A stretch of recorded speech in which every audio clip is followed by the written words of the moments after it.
अंतागढ़ विधानसभा क्षेत्र के आम आदमी पार्टी यूथ विंग के कार्यकर्ता मन के द्वारा विरोध प्रदर्शन करे गई, जिसमें जय जवान जय किसान के नारा लगा के नाराजगी जताई। केंद्र सरकार के दमनकारी मन के पुतला दहन करी केंद्र सरकार की जो नीति है ओकर खिलाफ भी प्रदर्शन करे गई। यूथ विंग अंतागढ़ के संत राम सलाम यूथ प्रदेश उपाध्यक्ष बताई कि केंद्र सरकार द्वारा किसान विरोधी 3 कानून पास करे गए हैं, जे कानून के पास होले देश के जम्मो किसान मन ला नुकसान हुई। प्रदर्शन के बेरा में पुलिस जवान मन पुतला ला आंदोलनकारी ले छीन के बुझाए के प्रयास करी।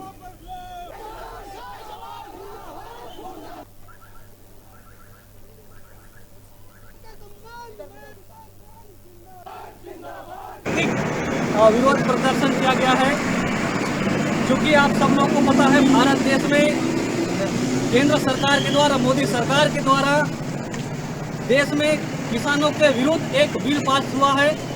क्योंकि वो बिल किसानों के हित में नहीं है और जबरदस्ती कारपोरेट घराने को, कारपोरेट लोगों को